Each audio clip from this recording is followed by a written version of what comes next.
namoon naa la anyway noo defoon coono. Alhamdulillah. You good? Yeah, Good as in good. fine, alhamdulillah. Oh, good. Great. Well mbokk yi ñu ngi leen a gërëm bu baax di leen dalal ci biir kër gi am mbégte loolu del siwaat ak yéen ci programme bi la ñu duppee muy The Morning Show ñu see gërëm nag xarit rek am di jàmm yi fu waaye mun a ne fu ne ñu leen a tatagal di ñaan yàlla def jàmm ci biir réew mi surtout ci jamono ji ñu toll nga xam ne wax ji bëri na lool ñuy digmal nag elections ku nekk ngémb sa mbur fas yéene xaar bés bi jot ñu dem ci làmb ji ñuy ñaan yàlla defal ñu ci jàmm yàlla nañ ko fekkee waaye du sax fekkee ko rek waaye nañ ko fekkee te tal ko incha allahu rabbi di ñaanal ñu feebar yëpp yàlla delloo leen si seeni sago may leen wér gu yaram ñi jiitu yal na yàlla jégal leen ci arjana yi gën a kawe ñu fi de seen yàlla yàggal yàlla may ñu fan wu gudd ak wér gu yaram di nuyu waa Dipakunda bu baax nuyu waa Serekunda la doon koona surtout Safidine driver si fa ne ñu ngi leen nuyu bu baax di leen jaajëfal bu baax a baax li ñoo def rek mooy ci biir programme bi dinañu seet li nga xam ne moom lañ baaxoo di bàyyi xel muy njëg li ne ci marché bi su ko defee ñu indil ko baaxee ko askan bi ak li koppari réew mi di wécce ko koppari bitim réew waaye ci naka noonu dinañ seeti li nga xam ne mooy xibaar yi ñu jot a jàllale fii ci news bi ni ki biig ci guddi waaye tey it dinañ am benn ndaw muy gan moo xam ne dafa am benn documentaire bu mu produce muy def lu am solo ci waaram ci biir réew mi le ñu fas yéene nag waxtaan seeg moom seet naka la mbir mi tëddee lan moo ko ci xiir nan la ko defee jafe-jafe yi ñu ci am ak lan mooy li nga xam ne moo gën a fës ci li nga xam ne loolu la def ak li mu bëgg a def ci ay at ci kanam loolu yëpp dinañ ko waxtaanee waaye nañ seeti li gën a fës ci social media bi ñu waxtaanee ko di jaajëfal waa Dipakunda tund wala nga xam ne ni ki démb lañ demoon ci armeer yi di ko béy di ko setal nga xam ne mooy kër gu mujj pour ñëpp incha allah ñu ngi leen a jaajëfal di leen ñaanal yàlla di wax rek ne yal na doon génneel ci yéen ñi fa ne ñëpp ñi fa mun éene pour dem fa it mënuñ faa dem yal na doon génneel yal nañ fekkee gu déwén gi ñu tal ko incha allah rabbi su ko defee ñu setal ko ndax mooy kër gu mujj pour ñëpp muy Dipakunda Bamel boobule ñuy xaasal nag nuyu bu baax a baax alkaali Ibrahima Soxna kooku suñu papa la di nuyu ci ñëpp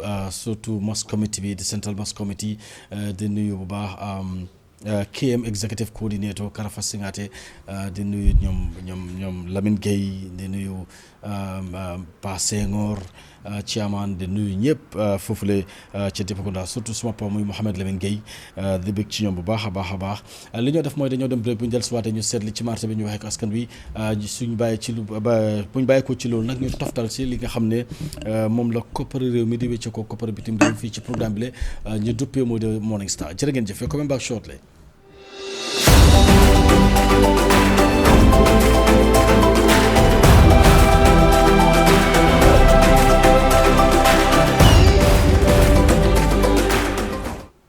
Aïcha su ko defee ñu del suwaat ak yéen mbokk yi ba tey ci programme bi la mooy The Morning Star di altine yem ak fukki fan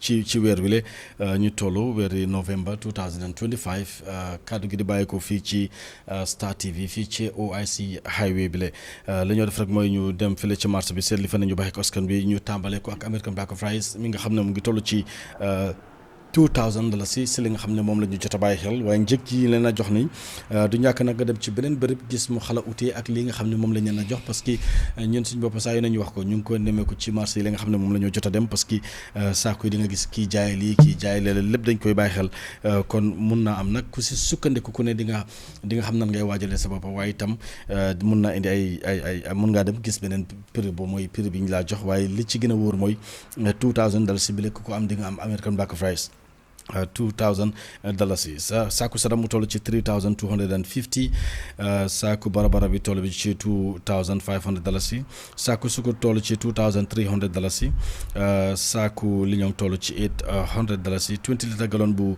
diwlin mu ngi toll ci $2,100 10 litre bi toll ci $1,200 5 litre bi toll ci $650 ak $750 20 litre gallon bu diwtiir mu toll ci $2,500 saaku furiñ toll ci $2,150 saako pompiteer toll ci $900 tamaate maritak 2 kilo bi carton bi ngi toll ci $1,150 benn pot bi toll ci $220 beef muy ndawali kese nga xam ne raxul benn yax mu toll ci $450 meat and bone fall toll ci $400 chicken carton bi la nga xam ne fukki ginaar si ne surtout bi nga xam ne mooy peese 1.3 mu ngi toll ci $2,000 bi nga xam ne nag mooy peese 1.2 mu ngi toll ci $1,800 kon mu mel ni benn full chicken bi nga xam ne mooy peese 1.3 mu ngi toll ci $225 bi nga xam ne nag mooy peese 1.2 moo toll ci $200 carton gi chicken legs mu ngi toll ci $1,250 mu mel ni kilo bi ngi toll ci $150 chicken wings carton bi mu ngi toll ci $1,300 muy njëg li nga xam ne moom la ñu jot a bàyyi xel ci prices yi ñu jox leen baaxee leen ko léegi su naka noonu ñu dem seeti Central Bank of the Gambia ñu seet lan la koppari réew mi di wécce ko koppari bitim réew li ci mel ne American US dollar mu ngi toll ci 71.60 euro bi mu ngi toll ci 85.22 the Great British Pound mu ngi toll ci 94.82 Swiss franc bi toll ci 88.71 Swedish krona bi toll ci 747.25 Canadian dollar bi toll ci 50.68 ñu gis CFA bi toll ci 634.24 Norwegian krone bi toll ci 700.38 Danish krone bi mu ngi toll ci 1106.50 Saudi Riyal bi toll ci 19.09 Japanese yen bi toll ci 46.79 muy njëg li nga xam ne moom la ñu jot a bàyyi xel ne ko ci li nga xam ne moom la koppari réew mi di wecce ko koppari bitim réew ñu jëlee ko fële ca Central Bank of the Gambia ñuy gërëm ñëpp di leen sant di leen gërëm bu baax a baax ci programme bi ak teewlu bi ngeen ñu teelu su ko defee ñu dem break bu ñu jël suwaate ñu seetle ci kayti xibaar yi ñu def ci am jàngat ànd ci ak Maymuna we come back shortly.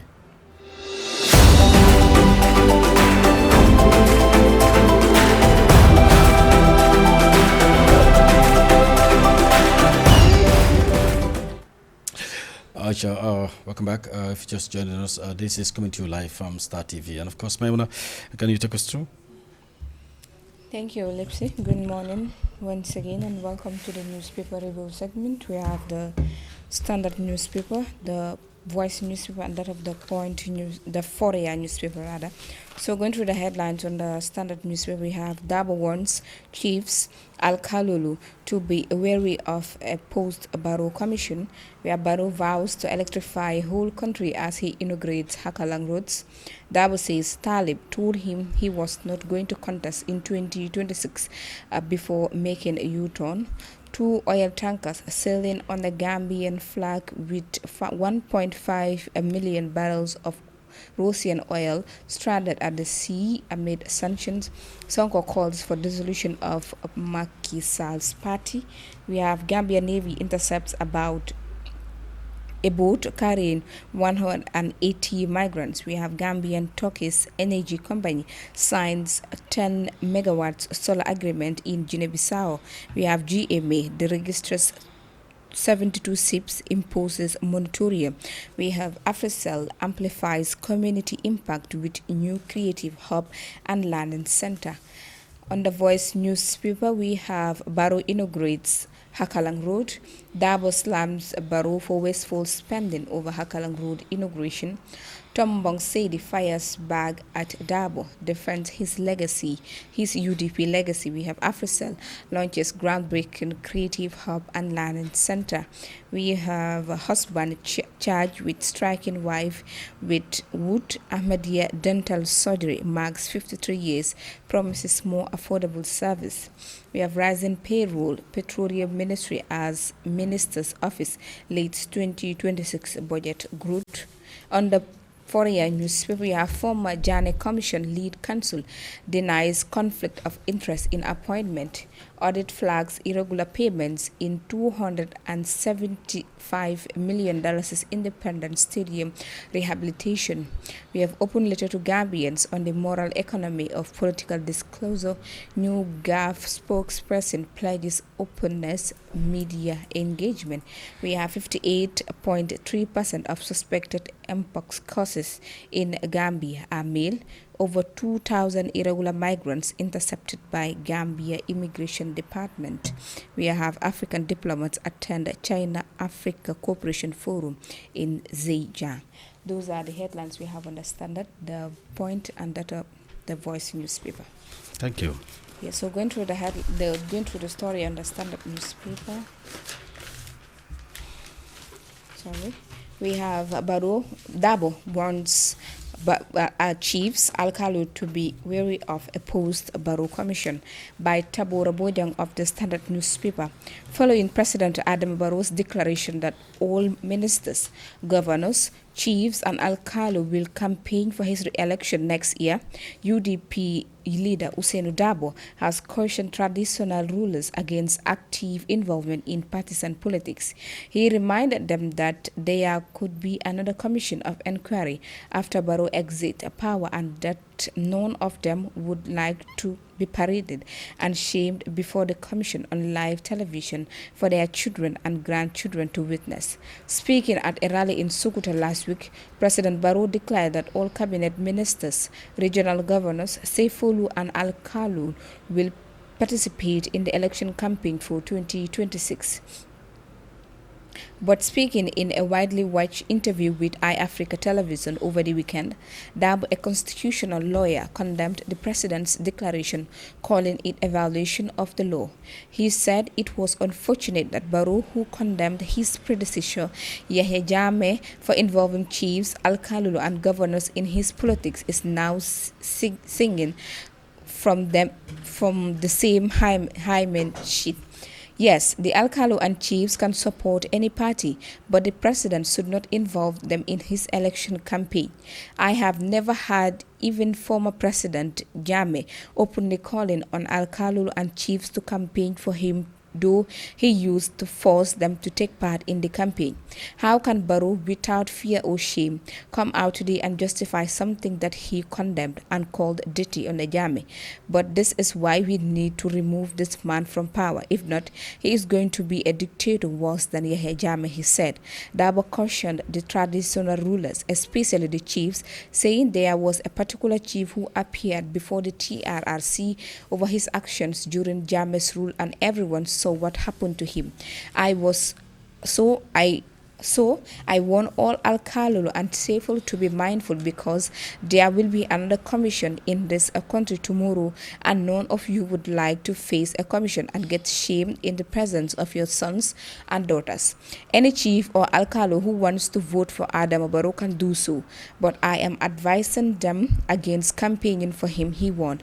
Dabo further contended that what makes Barrow's declaration even more unfortunate is that it was said in the presence of local government and local minister Hamad Abba. He recalled that both Barrow and Bah toured the country from Karton to Koina, Bara to Pasamas, condemning Jammeh before the Gambian public that he was involving chiefs and Alkalu in his politics, and now they themselves are resorting to such politics.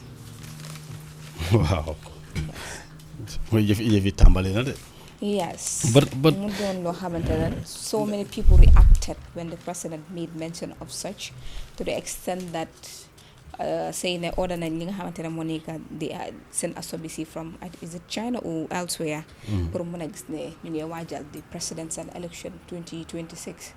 So many people reacted and were like, the local leaders, which mainly the Alkalus, the chiefs, shouldn't be involved in the Monica partisan politics. Though they have the right to vote for King Hamilton and Monica Kukuling Dadiboga, but they shouldn't do it openly because they are representing various groups of people within their areas. So Mudon Law Hamilton, so many people give them an opinion with regards to that the president has called on the local leaders, being it involving even the ministers, the governors and certain people, that they should campaign for him when it comes to the presidential election 2026. You know, it's a bit confusing, to be honest, because you understand that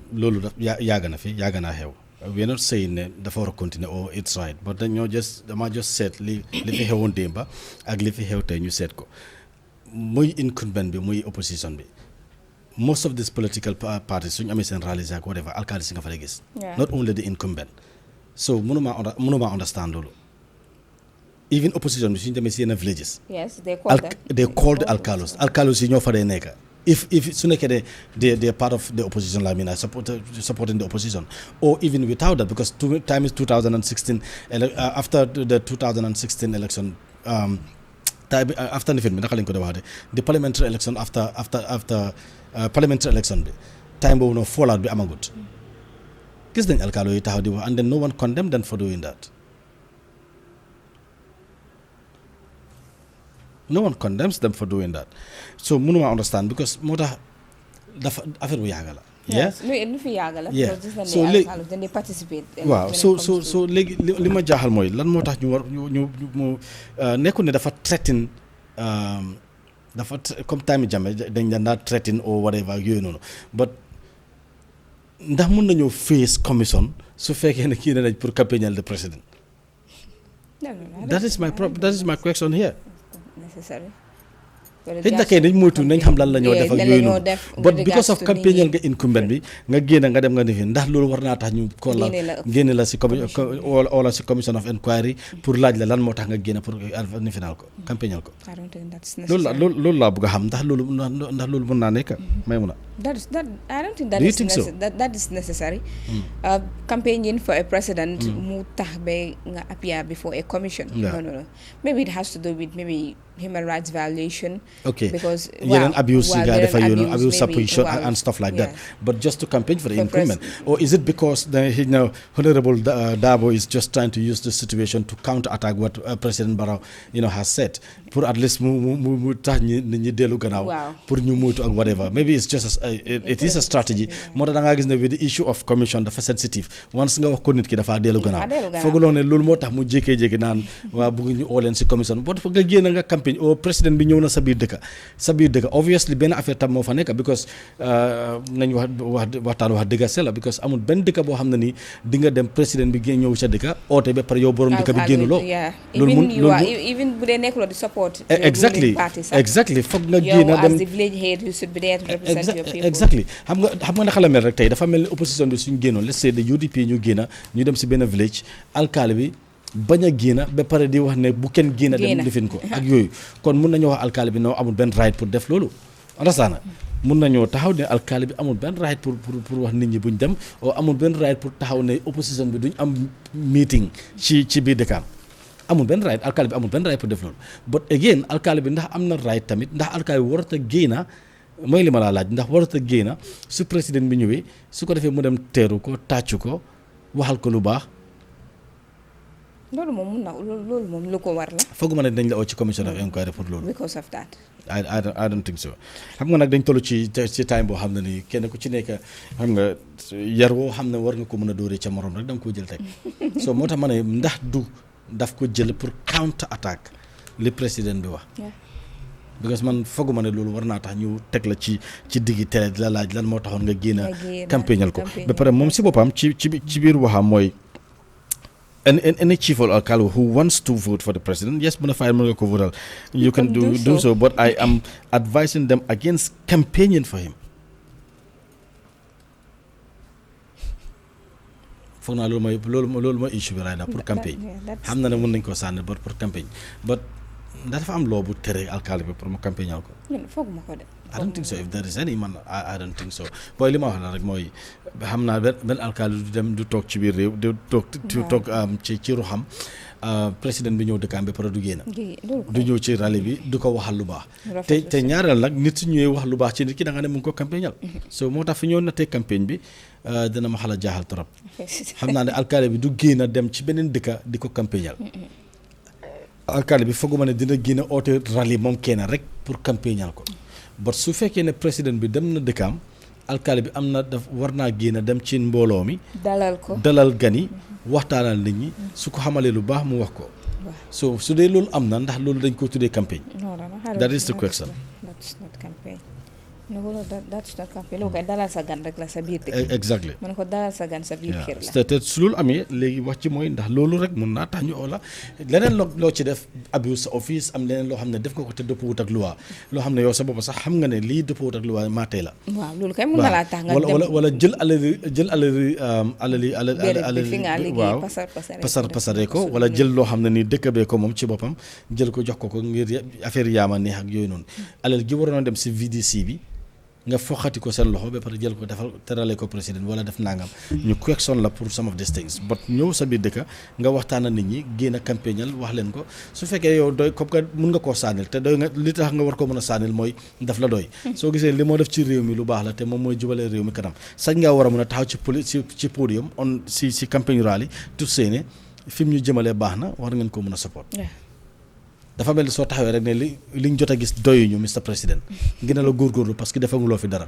ñu ne président bi arrest la ñëpp dinañ génn dal ci kaw président parce que waruloo arrest am nga every right pour nga wax loolu noonu parce que li nga gis doyu la so su dee the other way round la I don't think war naa mën a nekk problème.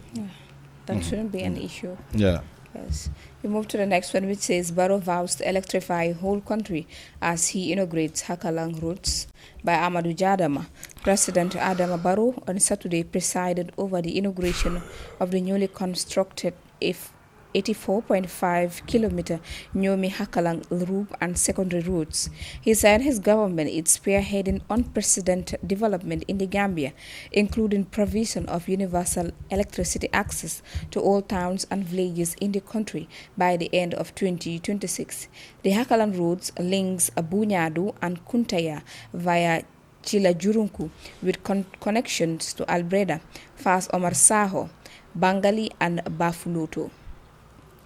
In his inaugural speech at the ceremony held in Jifuri, President Barrow disclosed that the road network will boost tourism and advance eco-social and cultural development for the residents of Hakalang.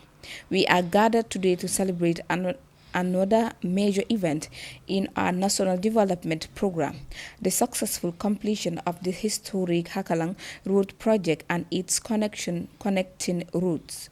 This is a great achievement. This is a grand achievement and an example of my government's unwavering commitment to developing and transforming our national infrastructure to improve its growth and improve quality lifestyle for every Gambian.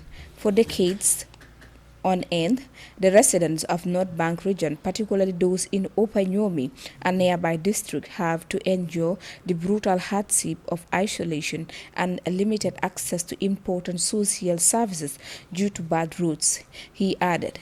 He said the bad roads makes it extremely hard for farmers and traders to transport their produce and reach the business centers of their choice. He further stated that access to school, markets, healthcare facilities and other services remained a nightmare to Gambians living in the region. A triumphal President Barrow glutted, any promise I make, I will make sure that I fulfill it. I am not the type of politician who would be consistently telling you that there are other developments in the pipeline, and I am planning to construct other new routes in the North Bank before 2031. You will see lots of development in this country. He added, we are ready to develop this country more than before. Our development partners like the World Bank and IMF have trust in my government. This is why I have the confidence. Today, 1,100 villages have access to electricity and is left with only 300. I promise you that before 2026, every town and village will have electricity. My government deemed it morally and economically necessary to fund this entire road project originally contracted to cover for 84.7 kilometers. The road links more than 30 communities in various parts of Nyomi and Jokado district. In view of this importance, the infrastructure is symbolically more than a road. It signifies progress, unity and inclusive development brought about by the government of the people and for the people. We have to resolve to develop every corner of the country. As we officially inaugurate this new route, we are closing the old age chapter of limited movement and access to public facilities and services. In fact, the road is already producing tourists, particularly in such historical and significant sites as Jifuri and Kunta Kinte Islands. We will elude the colonial and past independence governance in the part of the country is now a dream come true. Wow. It's a very lengthy story.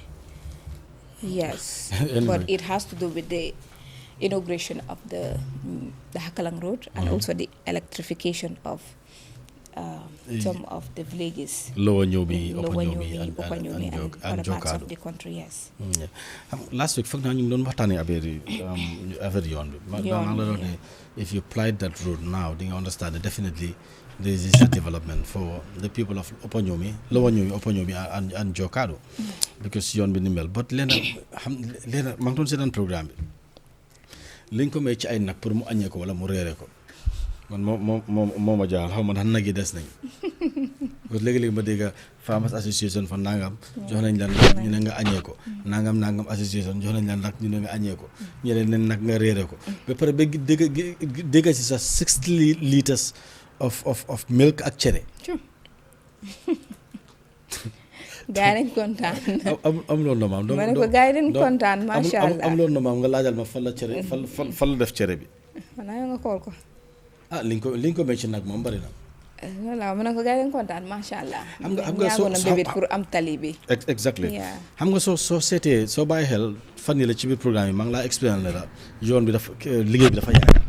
but man bi ma fa jaaree understand naa lan moo tax liggéey bi yàgg pour man. te démba exactly loolu laa dégg gars yi di wax ci programme bi even statement président bi maa ngi dégg mu ngi explain ne ko time bi mu doon teg xeer bi si la teg yeneen xeer ci bi yeneen béréb te ñooñu seen yoon yi pare nañ bu yàgg te xakalang bi parewut because of yoon bi dafa difficult parce que yoon yi xur la te dafa am béréb yu bari yoo xam ne ni dafa naxari woon a liggéey moo tax yeneen yoon yi gën koo gaaw xam nga maa ngi la ko doon wax fii nii ne dafa am so many bridges am nay bridge yu ndaw yu mag ak foog naa was it last week xaw ma yeah in fact exactly loolu moo fa nekk xam naa ne daal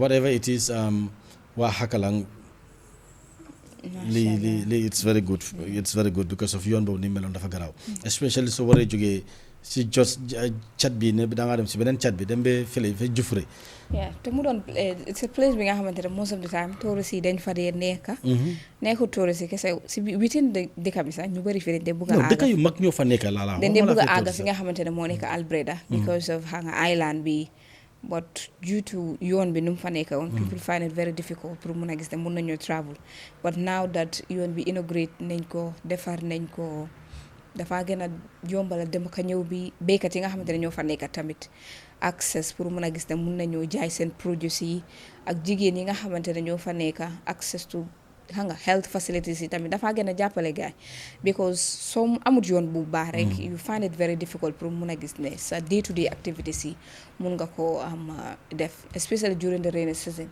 ñi dañ dee complain a lot when it comes to yoon yi but mu doon loo xamante ne daal the people of Hakalang daal kontaan nañ and I hope xam nga projects yi nañ ko daal di extend to other areas pour mun a gis ne mun nañoo jàppale other parts of the country with regards to yoon yi nga xamante ne yooyu leen daal di soxla and also electrifying most of these villages because doon na loo xam ne lu am solo la people need electricity pour def seen day to day activities yi because of recent gis na ne most of the people are engaged when it comes to petty businesses due to xam nga electrification projects yi nga xamante ne yooyu leen daal di am jigéen yi mun nañ see jàppale seen bopp when it comes to other business activities yi nga xamante ne with the help of electricity mun nañoo jàppale seen bopp jàppale loolu nga xamante ne moo nekk seen ndaw ñi.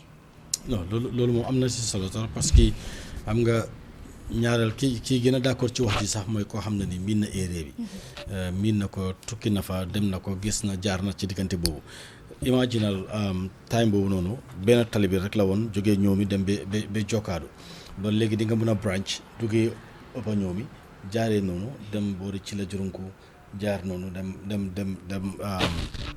dem fële naxa la dëkk bi tuddaati sax dem Kuntaya so da nga gis ne definitely yoon boobu yoon bu am solo la te liggéey façon liggéey boobu noonu lañ siin tutam mu def ko ci yeneen gox su ko defee dem ak dëkk bi yomba surtout ci kaw gi li la di gën a mën a yéem sax mooy léegi nga tukki dem ci yenn béréb yi mu leeral na fii dëkk bi nekk nii ak fii health facility nekk dafa sori ngay imagine jigéen ju biir nekk ci diggante ñu war laa teg ci sareet wala teg la ci motorbike ngay daw di rangi loolu rek mën na laa jox miscarriage loolu rek mën na laa indil gàllankoor mën na laa indil problème waaye yoon yu mel noonu su amee definitely lu baax la wax ji nag wax ji mooy yoon bi pare na waaye li ma dégg waa ji di wax démb rek mu ne pare na waaye nañ ko may fileeg juróomi at ma ne ko la kamoon nan nga bëgg a wax foofu parce que ñuy yoon bi ak ni mel nii nga taxaw nañu may ñu fileeg juróomi at xanaa nag ñu bëgg a wax ne yoon bi baaxut. engineers yi ak ñi nga xamante ne ñoo am xam-xam yu màcc si wàllum yoon bi. exactly when they look at it xool saytu xoolaat yoon bi. ñoom they could tell if dina doon loo xamante ne dafa daal waaw ci ñun duñ ko gisee nga xam ne duñu ay expert xamuñ liggéey yoon nan lay tëddee. xam nga léegi-léegi soo ko xoolee thickness bi moo laa may ndax dina yàgg am du yàgga waaye ku xool yoon bi wala ku daw ci kaw yoon bi di nga am yaakaar ci yoon bi di nga xam ne yoon bi yoon bu baax la ak nu mu ci munti mel yoon boobu noonu am nañ yaakaar ci yoon bi te yaakaar boobu lañ am tam ci yeneen yoon su ko defee gars yi mun a gën a yaatal liggéey bi waaye man benn problème rek laa am ci inauguration bi benn problème rek laa ci am man dama fogoon ne li gënoon a am sens mooy ñu bàyyi ko ba meet the people tour bi ñu ubbi ko benn yoon parce que mënuma understand waaye ñu dem ubbi Hakalang bi teg ci ay fan war a dem pour am meet the people tour te fi nga ubbi Hakalang road bi ci dëkk yooyu noonu di nga leen mitaat so gisuma benn dara lu war a tax ñu def loolu because man am na loo xam ne soo ko xoolee da ngaa ne waste of resources la parce que alal guñ dugal foofu noonu am na feneen fu mu waroon a dem parce que enu président bi yóbbu ko ba foofu loolu du xaalis si caaxaan parce que lu bari moo ci involve so pour man dina doon gën a yomba ñu bàyyi ko ba meet the people tour bi nga xam ne it's a constitutional requirement parce que projet bi du jóg dem kenn ne ko def fan lan la faa uti fan lan moo tax mu war faa dem because constitutional requirement la ñëpp xam nañ ne dafa war a dem it's a matter of must dafa war a dem so kenn du ko ŋàññe ci dem bi moo dem so léegi su ko bàyyoon nag ba dem boobu jot mu dem Hakalang dem ubbil leen ko continuer dem tooyam foog naa man pour man moo gën a enu maanaa dem jëla alal bu bari def ko ci loolu xam nga deployment bi mobilisation bi ak yooyu noonu dem ba foofu ubbi Hakalang bi ñëw toog noppaleku teg ci benn fan xaw ma ñaari fan war a xëyaat delluwaat ci côté boobu dem pour dem man daal defee ko noonu moom noonu laa ko gisee xaw ma nag. yaa loolu rek moo nekkoon the solution pour mën a gis ne mun nañu save expenditure bu bëri. because soo ko xoolee opening inauguration ceremony bi kese expenditure bu moo cover dafa bëri nga ñëw tam de meet the people tour tamit li nga xamante ne ñii seen taxpayers money lañ use pour mën a gis ne mun nañoo fond meet the people store bi so yëpp dem na ko ñëw it makes more sense pour mën a gis ne mu doon loo xamante ne they should put it together rather than def ko a separate event ci li nga xamante ne moo nekk benn bés rek moo nekkoon interval bi between the inauguration and also the meet the people tour commencement bi. That's right. Well, thank you. xanaa kay xëy na ñu jéem a jàlla dem ci leneen ndax. yes parce que fu mu nekk nii time a ngi jot te ñu ngi am guest tamit ci studio bi please. foog naa daal suñu mënee check. I'll go to the Foroyaa newspaper. just benn story rek may mën a please. I'll go to the Foroyaa newspaper which says audit flags irregular payments in $275 million independent stadium rehabilitation by Keba AF Toure. The National Audit Office, NAO, has found serious irregularities and non-compliance in the Ministry of Youth and Sports handling of payment for the $275 million independent stadium rehabilitation project. According to the NAO, the project was launched in 2023 in response to the Confederation of African Football's CAF ban on the independent stadium for failing to meet international hosting standards. The Gambian government, through the Ministry of Youth and Sport, launched a comprehensive rehabilitation project in 2023. The audit stated, adding that the initiative is structured into 3 phases with a combined budget exceeding $275 million. The NAO report explained that phase 2 progress documents showed detailed fund allocations across 4 contract lots, which the auditors described as a strategic focus on upgrading key infrastructure components. It described the rehabilitation as a well-coordinated effort that reflects a strong commitment to restoring the stadium's compliance with CAF requirements, enabling it to resume hosting top-tier football competition. However, the auditors raised red flags over how the ministry made payments to contractors, citing a breach of the agreed contract term. Our findings and evaluations of the progressive reports and a certification presented by the consultant shows that the payment term stated in the contract were not complied with the NAO report. The NAO reported. On the design agreement, the contract stipulated 45% advance payment, 40% after completion of civic work, 10% upon a project completion, and the final 5% as a retention amount to be paid 12 months after the completion. However, for each phases of the contract, different percentages were used in different stages, making it non-compliant with the contract. The NAO revealed the auditor warned that this irregularity exposes the project to significant financial risks. There is a risk of underpayment to the contractor, and there is a risk of non-compliance with the contract terms leading to under or overstatement of the contract amount.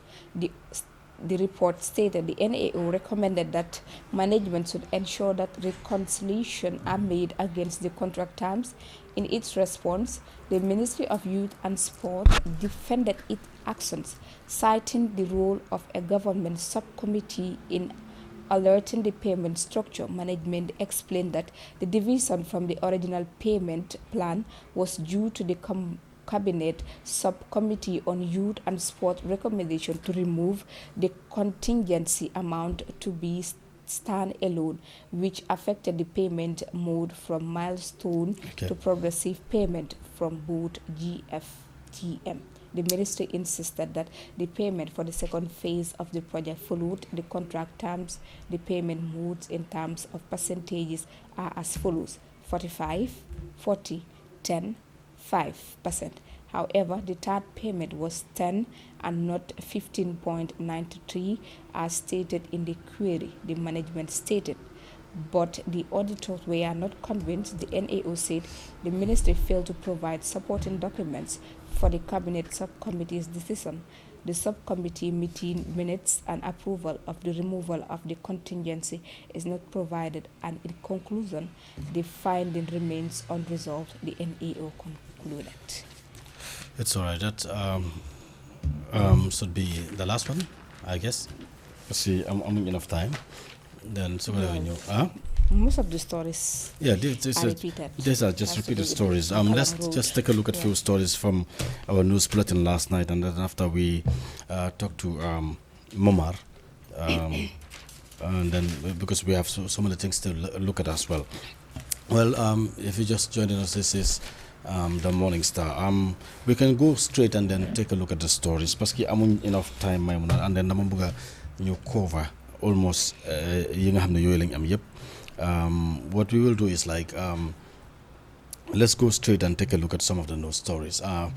On Thursday marks a significant moment for Gambian tourism as Corindon Airlines touched down at the Banjul International Airport for the third time, bringing with it a sizable contingent of 345 passengers from the Netherlands.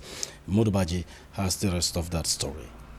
Arrival signals a promising season for the Gambia, with the majority of the holiday makers being first-time visitors to the nation, often dubbed the Smiling Coast of Africa. In a lively engagement with the media immediately following their arrival, the Dutch tourists shared their enthusiasm and diverse expectation for their Gambian holiday. The common trend among the conversation was a keen interest in exploring the authentic culture, natural beauty, and warm hospitality that the Gambia is famous for. I hope it's a very nice country because we travel a lot of country. Last time 3 months ago was Zanzibar. We will also wanted to catch difference between Zanzibar. Yeah. Okay. Thank you. You too, Alexander. Respect. A little bit the nice beach. The nice beaches. Nice beaches, nice people, nice food, nice drinks. About the birds. Birds, maybe we got bird singing, maybe monkeys. Wow. Director Africa Adventure Tours, Lilian Sala, outlined the number of holiday makers Corondon is expected to bring for the 2025 tourism season. Flight already? Yes, this is our third flight, but it's the first Thursday flight. And we have 3 flights. So Thursday, Tuesdays and Saturdays. And every flight has about 145 passengers. So it's like more than, it's almost 400 people every week. Yeah. So how many flights are we expecting? 3 flights a week until the middle of December. Then we will have 5 flights until Christmas, New Year. Then we go back to 4 flights in January until the end of the season. Ms. Lian Sala expressed optimism for a successful tourist season, stating that the Gambia is an attractive destination for visitors. For it, because this is the first time that we are going to fly with 5 flights. So, but it's for only for 2 weeks. But 4 flights is great. So I'm very happy, and I hope that tourism will only increase, because I've seen now it's going down a bit, but it should go up. So, because Gambia is a wonderful country, and it's a nice country for visitors to see. Yeah. The arrival of the Corondon flight is a strong indicator of a positive trend for the coming tourist season, promising a vibrant period for stakeholders across the entire travel and the tourism value chain in the Gambia. Now, the immigration department, the immigration department's management unit intercepted operations. The immigration department unit intercepted operations continues, and yet again 82 suspected migrants have been intercepted recently in their ongoing fight against illegal migration in the country. The department also provided a roundup of the increasing activity in their operations. More in the reports by Laminba. The Gambia Immigration Department's Migration Management Unit has intercepted 82 suspected would-be migrants and arrested 2 Senegalese organizers, Abdou Diouf and Ibrahima Ndiaye, during an operation in Batakunku on November 2, 2025. Last year's interceptions stood at 1,044, and this year, from January to November, they have already recorded more than 2,000 interceptions. During one of their raids, officers seized a modified Ford pickup, 7 radio sets, and a loaded revolver pistol. A large wooden boat capable of carrying about 300 people was also confiscated at Tanje Beach. The GID has called for the swift passage of the pending immigration bill to strengthen anti-smuggling operations and ensure safer migration management.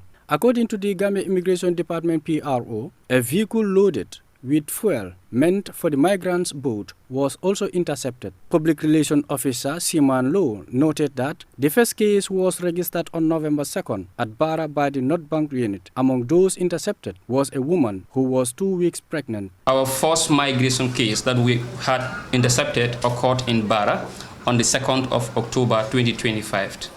The North Bank Border Patrol unit intercepted 39 would-be migrants, which includes 34 Gambians and 5 Senegalese, including 4 female and 1 pregnant woman. The migrants that were intercepted were preparing to move to Mboletba to be transported to Barra, and later they came back to Tanje. This migration route was disrupted by the Border Patrol unit of North Bank region, and then the migrants were transported back to Tanje here at the base. We had, in our findings, we've also been able to find out that the witnesses were not opportune to be seen by most of these migrants, because payments were mostly sent by their family members abroad, and this also includes a woman who was 8 months pregnant with 2 weeks pregnancy. So the Immigration Department is now shifting its strategy towards proactive interception rather than waiting for migrants at the beaches. They are now intercepting movements in smaller groups across different routes. Assistant Superintendent Siman Low, Public Relations Officer once again, explained that at Barra, once again, 5 migrants were nabbed. Around the ferry terminal, the Tanje, Gunjur and Katong immigration posts also successfully intercepted a vehicle filled with fuel and brand new boat engines. The GID had also had a vehicle interception done by the Tangi, Gunjur and Katong immigration stations, their border patrol units. And this vehicle was engaged in smuggling fuel that is to be used for migration routes. Now, in a vehicle number plate BJL 8045X with fuel, we had items of 52 gallons of 30 liters fuel that was captured there. We also had the 40 of 20 liters gallon that was also captured, and the 26 of 60 liter gallon. And then we also have 200 liter barrels that were also intercepted by the officers. We've also been informed that the suspect in this case, which is Wuye Sane and Sheikh Aidara, were paid an amount of 40,000 onwards by the migrants that were involved in this particular case. Now, Simon Law further revealed that among those arrested was an individual found armed with a sidearm who would be handed over to the anti-crime unit for further investigation. Others were found in possession of communication equipment. Called Abdi Juft and also Mr. Ibrahim Anjay. This particular case came in various formats because we have been receiving many migrants over the past months. But then with this particular case, we have seen them prepared with their radio sets to be able to facilitate communications while they are moving. And also, the man was also alleged to have been having a particular, who was armed at some point, and we have him currently in custody here. So as we speak, we have 3 suspected organizers of irregular migration route that are currently in custody in Tangier here. Assistant Commissioner Binta KJ Barrow, Commissioner for Migration, speaking on the rise in female illegal migrants, noted that recently they have recorded a significant increase in the number of female migrants involved in the illegal trade. Gender in migration. We have seen that the number of women that are taking this route, dangerous route, is in increase. And then looking at the vulnerability of women and children, we seek the support of the community in managing migration and border governance in Nigeria. From January to November 2nd, 2025, the Gambia Immigration Department intercepted 2,041 migrants across the country as part of intensified operations against irregular migration. Among them were 1,693 males, 348 females.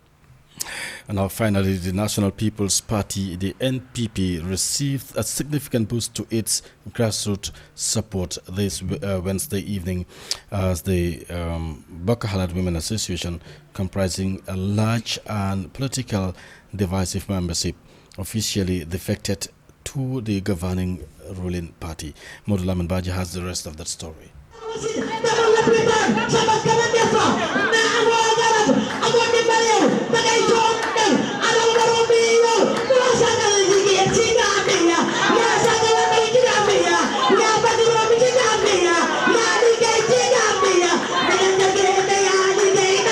The move, celebrated at a major event at the NPP's head office in Bundung, saw 804 women join the party, further strengthening its base ahead of the highly anticipated presidential polls.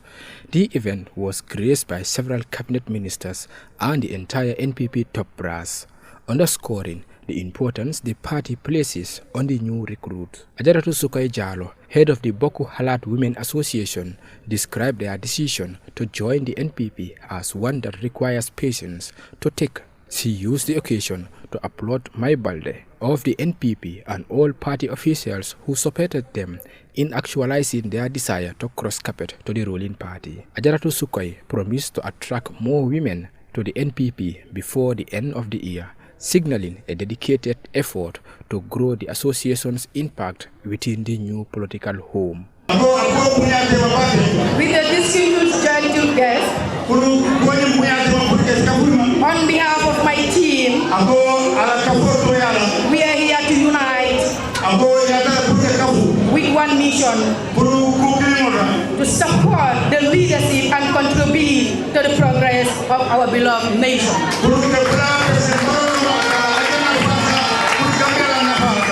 I extend a special appreciation to who I have joined today.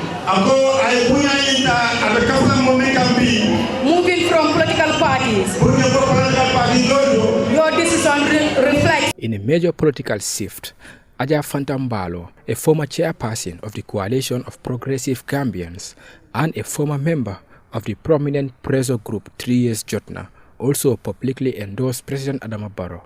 Mbalo stated that she has now been brought to light after years of fighting as an opposition, indicating a profound change in her political perspective and allegiance. Her defection adds a high-profile former opposition voice to the NPP's rank. Dedicating several years to advocating for changes as part of the 3 Years Jotna movement and the Coalition of Progressive Gambians as the chairperson, I have come to realize that our struggle for a better Gambia requires more than just activism.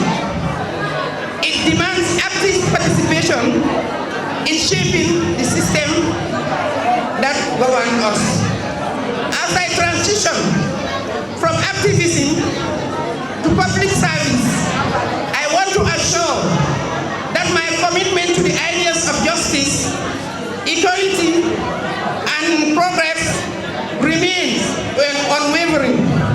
I intend to work closely with the government to leverage my experience, skills, and grassroots insight to contribute meaningfully to our nation's development. Speaking at the occasion, the Secretary General and party leader of the National People's Party, President Adama Barrow, warmly welcomed the new members, describing the event as a naming ceremony. President Barrow stressed the inclusive nature of the party, adding that anyone who joins the NPP joins a party owned by Gambian people. The NPP boss used the platform to appeal to long-time party members, urging them to embrace the newcomers and to foster unity with the collective goal of developing the party and the country at large.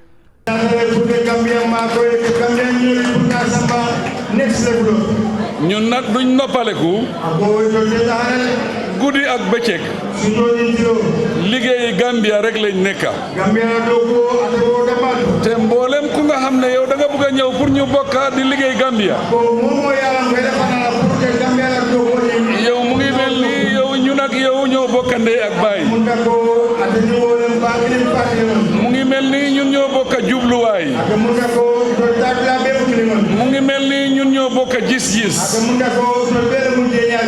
te suñ bokkee gis-gis ñu bekk keene ñépp booloo suñ xalaat wallahi suñ soxla Gambia si the next 5 years dinañ agsi foofu.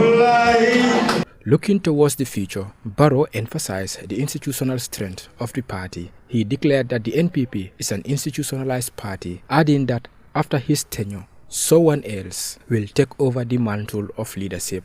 He cited examples from established political parties in South Africa and other countries around the world to support his commitment, democratic succession, planning within the NPP. This massive defection of politically diverse women, alongside the endorsement of a prominent former opposition figure, is seen as a significant momentum builder for the national. Well, that's going to be the last one. Of course, we can now take a short break, and when we return, we'll have Mr. Momar Abdul to be with us and to talk to us about this wonderful documentary he has worked on, and of course, some of the projects he has on the pipeline as well. Then we will definitely have this exclusive interview with him, and then we'll take a look at some stories as well on the social media. And of course, congratulations to the University of the Gambia, because they held a very nice phase of the university event. It's a pageantry that was really great. Definitely. We have some footages from the event. Why unfortunately toguma harbe queen bi ben select queen bi maymuna mala kan moy queen bi. Okay, say mom tel nako indi sa but lolu moy kankurang bi yangé gis bo ci kaw la won acha bul worry, we can go ahead ma won gaay kankurang bi and then events because maymuna dafa warona dem te maymuna demut su ko defé ñu set xale yi seen sanse yi ak yooyu noonu gars yi solo nañ solo yu rafet la gars yi solo different tribes, different cultural activities moo fa xew because kii foog naa Nigerian la these are Nigerian tradition dafa ñëw taxaw wax seen wax yooyu noonu ci mic bi ñëpp yuuxu waaye Binta garaawut mën nañoo seetaan loolu yëpp dañu def ko once and for all balaa ñu am suñu guest bi gis nga seen costume si they all wear black seen first round bi ak yooyu dan ngaa ñëwaat si kaw stage bi jigéen yi ñoo taxawee nii den góor yi tam dinañ ñëw affaire bu interesting la may mun a foog naa miss nga lii anyway it was really colorful, it was really nice. Then looking at the stage to the this way, university for successfully hosting the Face of UTG. So this is what people need. Showcase your talents with regards to different aspects in a so this is something massive, and I hope they will continue doing this. And the turnout was very, very good. Yeah, definitely. Bahona, Trobe students, it was definitely nice. Definitely nice. Why, unfortunately, Muno wanna talk the har of kan lañu crown ak yooyu noonu so ñu ngi maa ngi seen kii sax information pour ñu xam exactly mu send you yeneen papers yi naka sorry yeneen pictures ak whatever but we will have a conversation with them then regarding this dama la bëggoon a mosal rek pour nga gis lan moo fa xewoon anyway but let's go for a break and then when we come back we'll have our guest in the studio.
Welcome back to this Morning Star program. Like I said, we were expecting to have Momar Abdullah Njai to talk to us about a very, wonderful documentary he has worked on, and of course, I'm pretty much sure he's been working on so many projects as well, and with the what's the length of the project and some of the things that you've done, whether you've played alone and stuff like that. But first, let's get to know Momar first. That's my colleague Maimuna Jaju, and I believe this is your first time on Star TV, is it? Yes, definitely. Good morning, I'm Sheikh. Good morning, Maimuna. Thanks for having me on Star TV. So my name is Momar Abdullah Njai, and I'm an aspiring documentary maker. I'm an entrepreneur and also a musician. Yes, so what I was doing is I was filming a documentary about the Gambia entitled War in the Streets, Makati Presents the Gambia, in which I traveled from Khartoum to Koina, showing the cultures, the traditions, the lifestyle, the challenges, in which we plan to take it on to different film festivals internationally to show the Gambia to the world. Oh. Yes. Oh, that's amazing. That's amazing. But let's get it from where it all, began, how you started, the inspiration and stuff like that before you worked on that beautiful project. Okay, so the idea came a while ago. It all started when I was in the college in the United Kingdom. So I went to school with a lot of people from Zambia. So people mistaking Zambia for Gambia because the names are so, it sounds so similar. Yeah, so that's how it started off. And then it was when I was working in a hotel here in the Gambia, as I work as a front office assistant manager, there I had tourists that used to always come and ask me, what could we do when we're in Gambia? You know, so that's why I kind of had the idea that, okay, at some point, I need to film this documentary.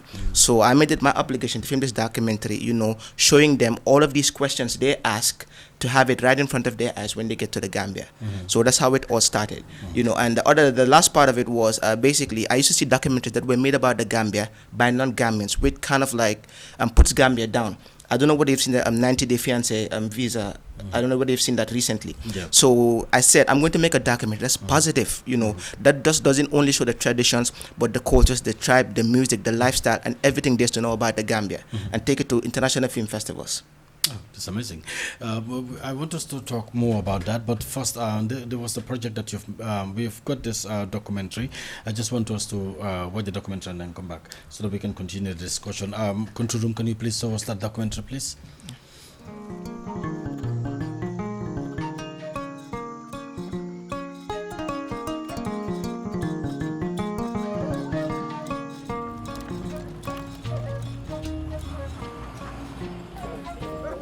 Journey with me on this documentary, exploring the smiling coast of Africa.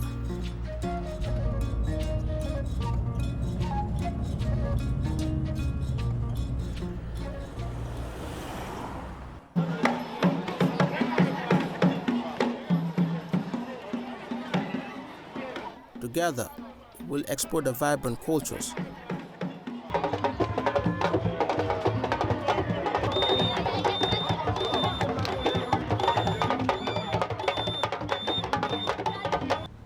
and sail through the banks of the majestic river Gambia. A haven for bird watchers, the birthplace of the renowned Kunta Kinte.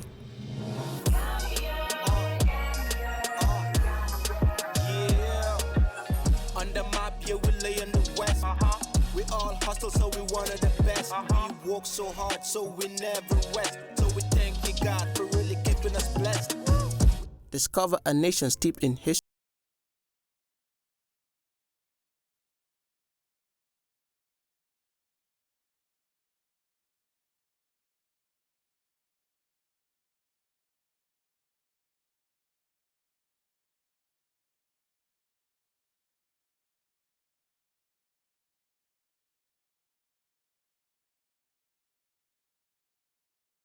My name is Momar Abdullah Njai, alias Makadi, and this is my story. That's a very wonderful documentary. Thank you. It's really nice. I love nature because maa ngi gis gaal bi, géej gi, cosaan bi, aada bi, and stuff like that. You know, then you were saying something very important because it all began when you were in UK. People try to mix up the Gambia and Zambia, and then you came by working in a hotel, you know, with all this stuff. But how do you get to, you know, find some of these locations? The research, I mean, you know, who tells you what, or have you gone around yourself and then come across one, you know, spot and said, wow, that would be nice for a documentary or something, or you know, or people were just telling you where to go to and stuff like that, because you know this is really nice. Thank you. So the way that it happened was, you know, I was working with a team on this. So for example, like my location manager is someone that travels between Banjul and Basse very frequently. So the location that I spotted, he was the one that kind of told me, these are these places that you could go. You have some really nice shots there. Yeah. So when it came to the videographers as well, I found the people that I could work with that were interested in making films. So basically, I gathered a team, and then I sat down, you know, basically thought about this documentary because it took me time to do this. It took me 18 months to film. You know, yeah, it took me 18 months, but it wasn't like 18 months straight. So how we do it basically is like, for example, in December is when Banjul is really busy. You know that the guests that come in Banjul. You go to have Banjul because I can see that. Yeah, you have the huntings there. You know, you have like probably kankurangs and all of that. And then in the Easter time, that's where you have the packings. You know, so I was trying to find content throughout this period. You know, so we were just knowing that okay, January, there's a Makati festival happening in Janjanbureh. So we go to Janjanbureh, we film. April, there's the Packins in Banjul, we go to Packins. So that's how we kind of like gathered our content. So basically what I done was, I done my research first, you know, found a team, and then started working on the project. Yeah. So, you know, when it comes to documentary, there are 5 stages. You have research and development, and then you have the pre-production, you have the production, you have post-production, and then you have marketing and distribution. So at this stage, I'm at the marketing and distribution because the documentary is all said and completed, and now it's just sending it to the film festivals, and then hopefully, hoping that they play it on their screens. But you didn't do a market research before you work with the document? I already had an idea because I worked in the hotel industry for so long. So I already had an idea of what people wanted. So it's questions that they ask me. You know, as an entrepreneur, you got to think. You know, you got to think large. So I was thinking of, okay, what can I do? What content can I get that will not only entertain people but also educate them?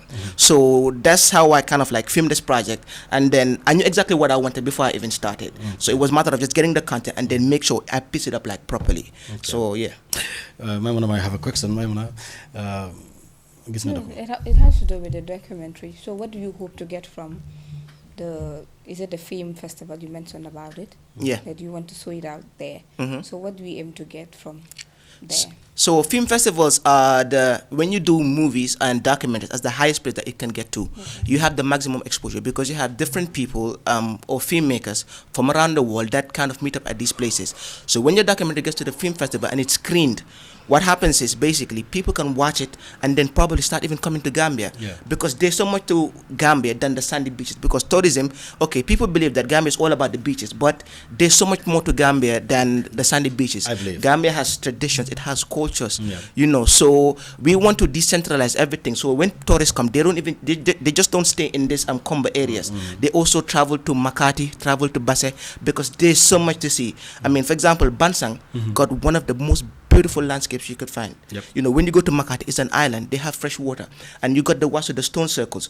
But when it came to the documentary, it's about, you know, when it comes to documentary, they are narratives, you know, or they're observational documentaries. So this one is a narrative that tells a story, you know. So it's my story in which I am presenting the Gambia to the world so that you will know everything there's to know about Gambia. So by the time you watch it, you know what the tribes are, you know, you see some of the different cultures, the tradition, and how we live. Yeah, so that's it. When you get to the film festival, basically, people are going to start coming to the Gambia. And that's the ultimate goal. Of people coming to the Gambia, so the locals will benefit from it, the Gams will benefit from it, and just me contributing my 5 cents to helping promote the Gambia to the outside world. So I believe, so by doing so, are you looking out for ways to collaborate with certain institutions like the National Center for Arts and Culture, because they play a very vital role when it comes to such?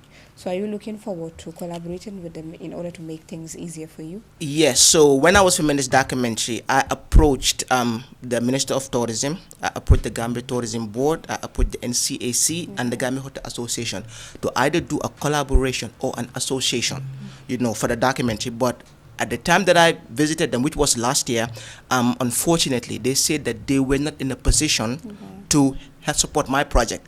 But it wasn't more of like support, it was like a collaboration in which, when it goes to the film festivals, basically, we're saying that this is about Gambia, and GT Board being on board my project would have pushed it further, because their objective is promoting the Gambia to the outside world. And I have a project that can do that. But, you know, at that point, it didn't really work out. That's the way I would put it out. But I recently found out that they were working with Nigerian influencers to promote the Gambia.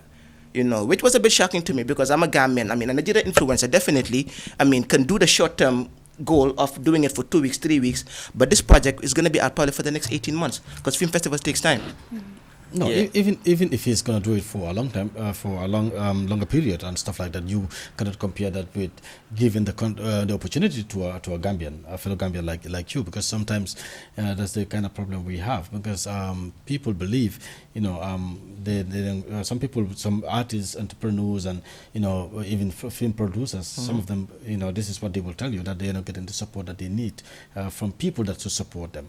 So if a Gambian brother is coming to you and then asking you to collaborate or to associate, and then you didn't give them the chance, you didn't give him the chance to be able to achieve that or to have that, and then at the end of the day you go out there and then collaborate with someone who is a non-Gambian, that's kind of funny. It's not entertaining at all. So but what really happens when they have they seen the video, have they seen the project? Definitely. Before they were the people that I wanted to work with most on this project. And when I went to them, it wasn't like I had gone with a finished product.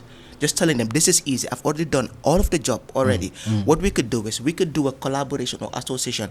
And my offer was it wasn't difficult. What I just told them was like, I needed just a little amount of money to be able to pay the film festivals. Yeah. And then if we get selected to film it, we travel together and then make sure that they show it at these screenings. Because with these screenings, you have over, for example, like 5,000 people watching this documentary. If 100 or 50 people come to Gambia, that's a benefit for the GT board. Because if they come to Gambia, definitely they're going to buy air tickets. When they buy the air tickets at the airport, they're going to pay fees. When they pay their fees, they're also going to stay in hotels.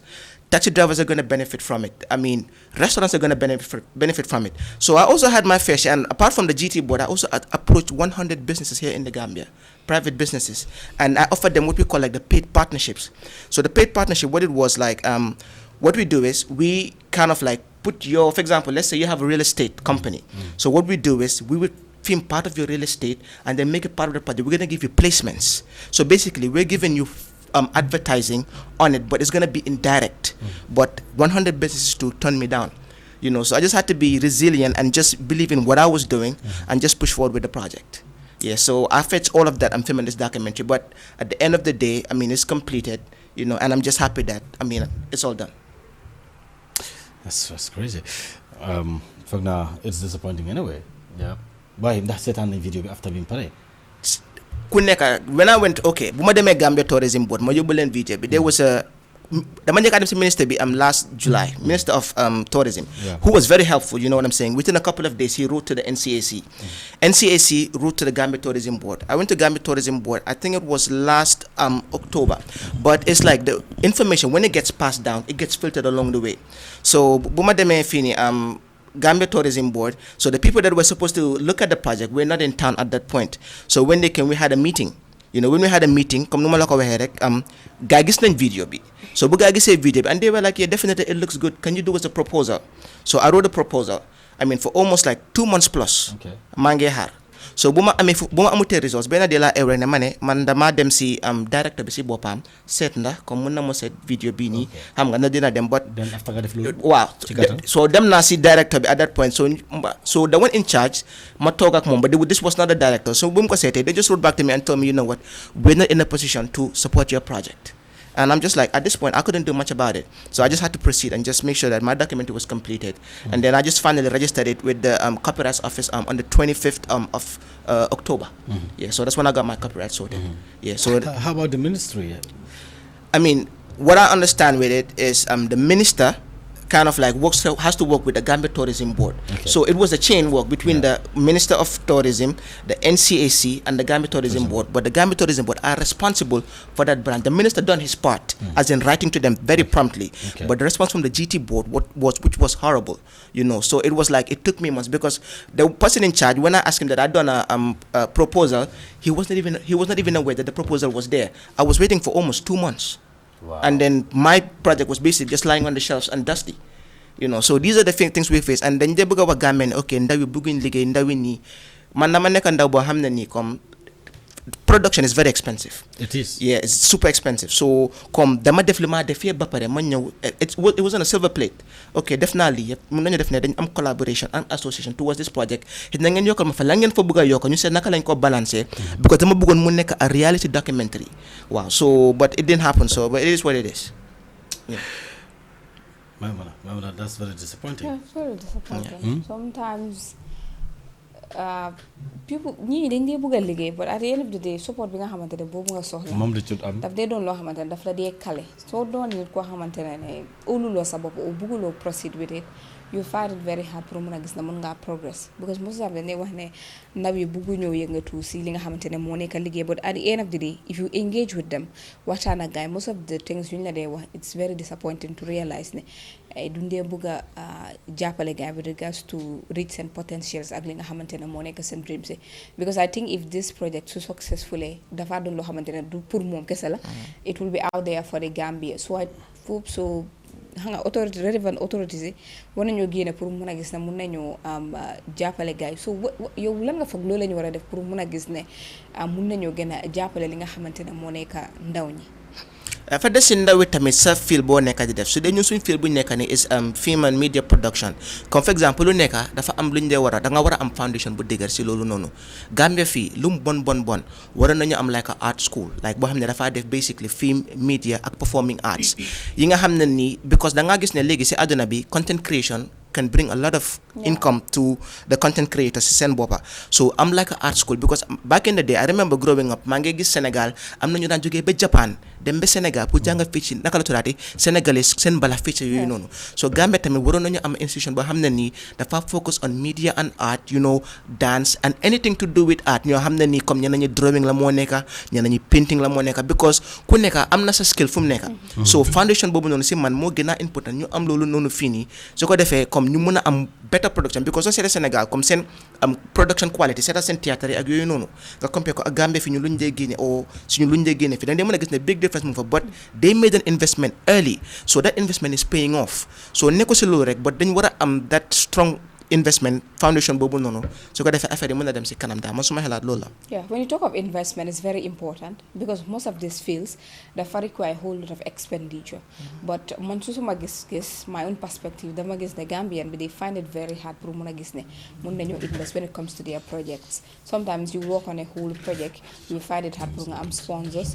pour nga you have people on board pour mun a gis ne mun nañoo jënd sax li nga xamante ne loolu nga daal di work on. So I think the issue of investment doon na loo xam ne war nañ see gën a work on sometimes da nga gis a movie sax bi nga xamante ne produce nañ ko and everything mu war a play si TV bi sax they find it very difficult to have sponsors. I don't know whether value li nga xamante ne loolu lañ nekk def wala we don't believe in what we are doing because most of the time most of these people when you talk about the creative industry luñ dee talk about buñ dee complain moo nekk the issue of investment they find it very difficult pour ñu am investment. I don't know whether is it lack of resources or ñàkk a óolu suñu bopp daal. Definitely I would say if I nekk a lack of resources it's lack of resources because when it comes to production and technology no more advanced if people have the proper equipment they can give the better quality so nu ma la ko waxee rek am na yeneen dëkk yoo xam ne ni ñu ngee try but ñoom tamit xaalis moo di isi xaalis gars yi dañ invest in industries yooyu noonu su ko defee seen lifi ni mën a dem daal seen project seen mën a dem all right xam naa ne fu mu nekk nii but is this the only project bi nga nekk bi nga complete or bi nga concentrate on okay bii moo nekk first one boo xam ne nii jeexal naa ko I want to work on a sequel you know su ko defee comme bii it's supposed to be a duology because comme lu ma content bu ma am dafa bari so mënu ma ko jam packé because dama ko nii pour mu smooth so we definitely want to work on a second one su dee bii dem na ba eggal si film festival si then work on a second one but du nekk step by step su ñëwee si production boobu noonu yes so this is the concentration for this one right now and then hopefully work on to a second one. Oh that's nice but but ñan nga doon joobal because maa ngi gis what's the name of your the documentary I'm seeing something Lion. Okay, this is it's called Lion House Production. Who are they? Okay, Lion House su moo nekk suma kër maa ngi jógee si kër bu ñëw wax si kër bu nekk Sarakunda Lion House. Xaaral Momar. Yes. All right. Yeah, so Serekunda so Lion House bi dafa nekk kër bi nga xam ne si kër yu gën a yàgg Serekunda la. Ana Cuku. Kucu. mu ngi America suma he's my first cousin si ñoom laa dem America. Oh my God. Yeah. Ana ñoom Moussa Ndiaye. ñëpp ñoo ngi foofu noonu. so ma tuddee ko suma kër maam because Gambie dafa nekk dëkk bi nga xam ne cosaan la so ma tuddee ko am Lion House Production. moo tax nag de Lion House ak waree. Yeah. suma xel dafa sori. dëgg la. Okay dama daan ñëw Lion House man. Oh nice. Yeah dama daan ñëw Lion House naka maam Demba. Every day ma gis ko. Ana Kine Lam. everyone is Kine Cham. ñëpp dama leen nekk yow moom si kër yow moom xam nga kër bi. Yeah, definitely. Naka Medina? mu ngi okay. Oh, good. Oh, yeah. Anyway, sant yàlla. So I hope rek balaa beneen project bi di start, then su ko defee I realize that what they've done was not okay. ñu pare pour ñëw at least to give us support, because somewhere this is what we are looking for, because if the youths are definitely trying their best, you definitely need to give them a support. We're not saying do not work with some foreign artists, investors, whatever, or content creators or entrepreneurs. We're not saying the Gambia government or some of our parastatals and institutions should not work with them. We're not saying that, but at least charity begins at home. Definitely. If you have a Gambian who is doing that, why the need to go outside and then give a contract or collaborate with someone when you have someone it's that all of the family way say naka bay si say ron tank say bay sa ron tank nga ko defé amuno tok fi ba pare ne di nga bay mu jit taxaw fi di yotu ñax bu nekk fele so dok ñax kay ñi nekk sa ron tank bi nga ko doge do mëna tok fi ba ren di nga bay ñax bi nekk fele but li definitely ku ko setan sa dina xamne definitely not only xaalis or whatever, but energy bi time bi am nga jëpp pour mu nekk quality stuff. ba pare man maa defar soundtrack bi sax I wrote music for this project. dama def music tamit, so I wrote the soundtrack called Gambia OG boo xam ne nii basically talk about the country. So production bi was a bit difficult, committing na daal, but lu ñu bëggoon moo nekk rek ñu defar li nga xam ne ni Gambia mosuñ koo gis. Waaw su ko defee nag xëy na suñu demee ba war a am paiement fii nii by next year, xëy na boobu dinañ xam ne okay, this is the work that we put in for this one.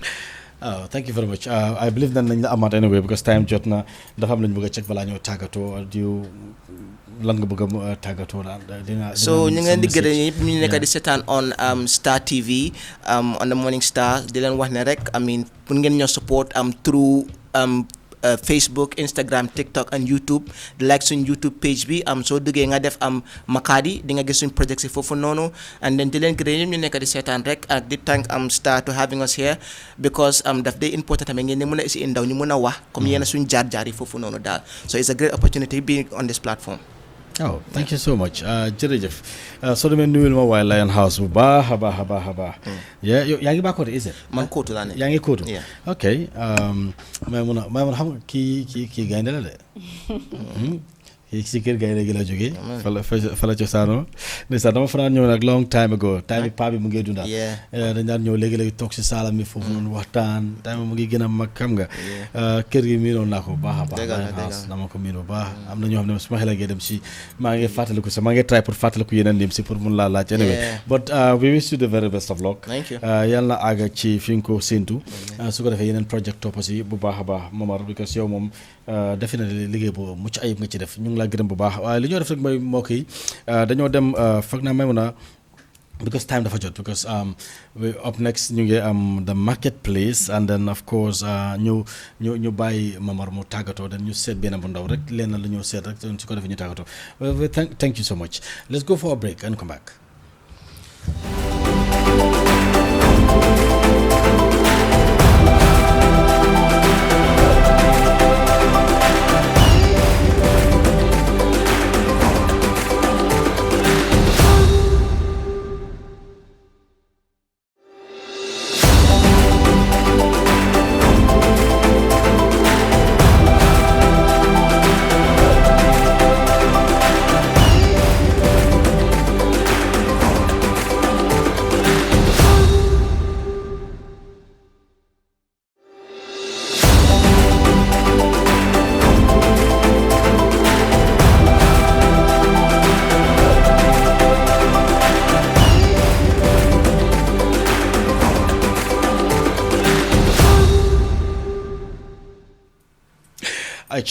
may mën a dafa mel ni tàggatoo nañ de ñoo naka waxtu léegi tey moo dab ñu but mënuñ ta seet yëpp because dañ bëggoon a seet but stranding dañ bëggoon a seet yeneen footage as well but dama bëgg rek ñu xool yi parce que it was a promise ne I was gonna do it mënuma koo ñàkk a def nañ ñu woon Dipakunda démba gaay démba dañ doon béy baamel bi ak yooyu parce que man falaa bokk falaa juddoo falaa yaroo suñ unfortunately yëguma ko woon te gaay ne seenoon nañ ko ci groupe bi for some reason gisuma ko waaye nit ñi def nañ lu rafet ñu ngi leen a ngàcc di leen wax jërë ngeen jëf ci génn bi ngeen génn dem béy baamel bi parce que foofu mooy kër bu mujj pour ñëpp may mun a xanaa kay ñu rafetlu ko ñu bàyyi la rek nga gaaral ci kaddu waaye control room soo leen ñu ko mënee wax rek waaye ñuy waxtaanaale da ngeen bëgg a gis activité bi rek because it was a promise that I was gonna show it on TV may mun a yes, it's a commendable initiative because most of the time si nawet lañ jógee and most of those areas daf dee bari ñax and all that stuff and if you go to those places ay nit ñoo fa nekk so xam nga it's very important si ne community bi tamit génn na pour mën a gis ne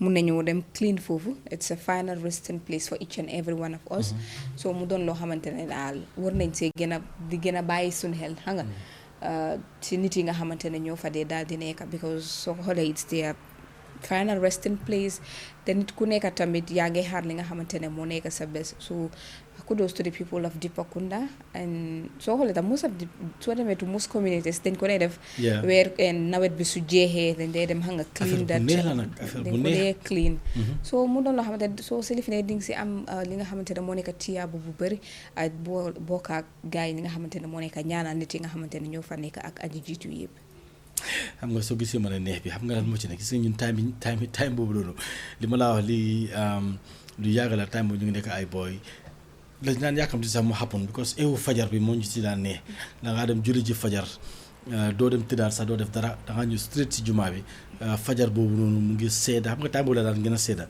mu ngi seeda da nga ko daan enjoy ñëpp ñëw ñu béy jumaa bi suñ génnee dem fekk payi ci biti gars yi ñaanal ñoo ñu saafoonteeg ñoom soo loolu ndam lu rëy la daan nekk kenn ku ci nekk da nga daan am ndam daf la daan neex so da nga gis ne tey ci diir bii nii rek gars yi béy nañ ko lépp xam nga ba pare ñëpp a dee génn ba pare taarix bi ci biir vidéo bi xëy na time amul moo tax mënuñu tappalee vidéo bi noonu su ko defee ñu dégg but ñu ngi understand ne yàgg nañ ñu ko wax sax de parce que lii dafa am koo xam ne daf ko daan def Dipakunda koo xam ne kenn xamul ko woon dañ daan jékki-jékki rek gis ay nit ñoo dugg Dipakunda rek béy baamel bi lu yàgg la nag mag ñi nag dem ba ci biir xam ne kii li moo def nii lu baax la waaye ngëneel li ñëpp ñoo war a am ci ngëneel li surtout doomi Dipakunda nga xam ne ñoom ñoo dëkk ci gox boobule si lañ confront waa ji surtout ñu ko liggéeyal wax leen ne lii kat ngeen a def baax na trop xaw ma kan moo leen yónni ngeen koo def waaye wax leen ko ñu ne dañ bëgg ci ngëneel li dañ bëgg ci barkeel yi rasana so nii ak nii lañ bëgg daal ñu ko defee su ko defee su dee moom it mun naa dugal loxoom ba tey mu dugal ci loxoom waaye ñu gis ne